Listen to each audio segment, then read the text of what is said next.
Okay, so this illustration was a machine is purchased for 7 lakh, expenses incurred on its cartage and installation is 3 lakh. Hence, this is essential for making the machine fit to use. Hence, this will be an integral part of the machine.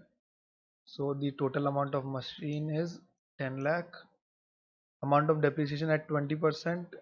Okay, this is pretty simple. That is 0.20, or you can write percentage if you want, then 100, and the amount will come to 2 lakhs. Oops, 2 lakh every year per year. Okay, so this one is straight. Let's check out what if the machine is purchased in the mid of the year. 1st April, 1st July, 1st October, 1st January. Now we are assuming that the machine is purchased on which date? That is the beginning of the year.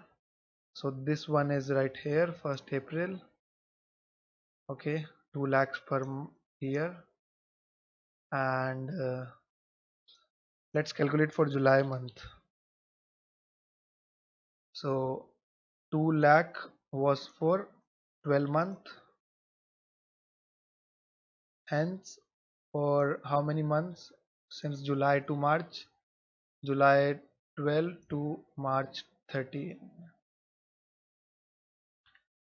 As the machine was not used for April, May and June months, hence we cannot charge depreciation on these months because this will be injustice to these months. Okay, so charging depreciation from July to March comes to 9 months, I guess. 9 months. Hence 2 lakh is for 12 months. So how much should be for 9 months? I guess. Do you know how to do this? Cross multiply, which comes to 2 into 9 divided by 12. Okay, which will come to eventually 9 into 2, 18. 18 divided by 12. Let's use calci. I can do it orally, but I'm using calci for you. 18 divided by 12, 1.5. That is 1.5 lakh per 1.5 lakh in the first year, that is July, and that is year 2013, and after that year it should be 2 lakh only.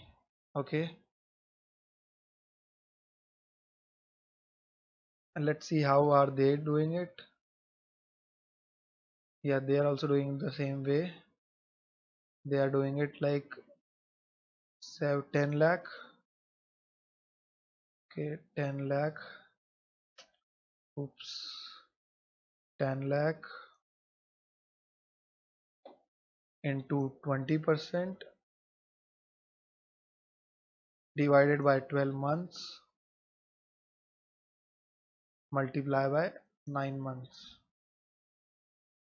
That is, this will give us the figure of 1 month, and if you multiply it by 9 months you can calculate for 9 months. Okay, now let's calculate since October,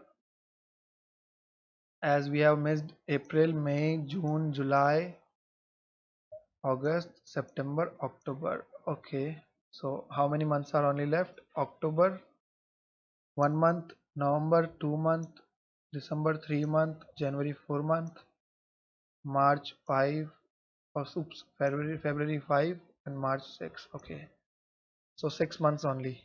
Hence, instead of 9, we will multiply it by 6, which will come to 1 lakh.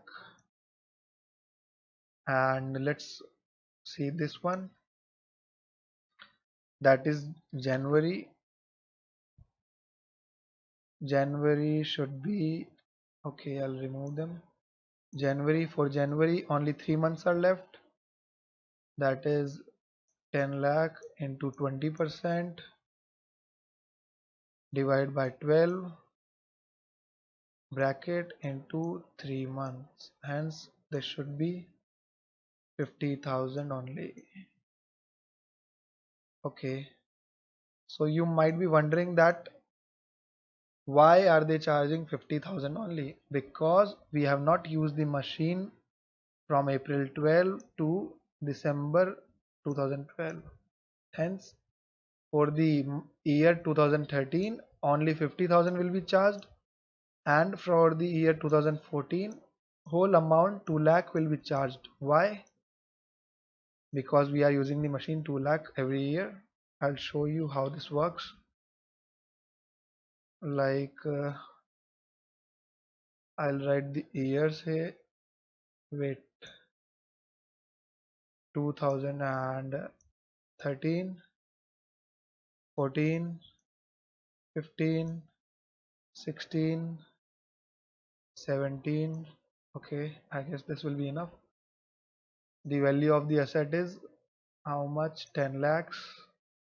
Depreciation that will be charged is 50,000 now. This year, full year use 2 lakh, full year use 2 lakh, full year use 2 lakh. Okay, we need more years. Full year use 2 lakh, and in this year only till the date 31st December 2017. This is a different year, right? 2017 to 18 to 18. Okay, this year it will be only used for 9 months, hence it will be 1,50,000. The total of it all comes to 10 lakh. Hence, we have evenly distributed and did not do any injustice with any of those months or any of those years. Otherwise, if we would have charged 2 lakhs here and not charged anything here, this would be a wrong presentation because the machine was only used for 3 months. So you are getting it, why are we charging and what happens when we decide to buy the machine mid of the year. Okay, 2 lakh, 1,50,000, 1,50,000. Okay, so we are done with the SLM method. Let's now move to reducing diminishing balance method or WDB method in the next lecture. Happy accounting. The whole world looked to you. Would you step up and inspire?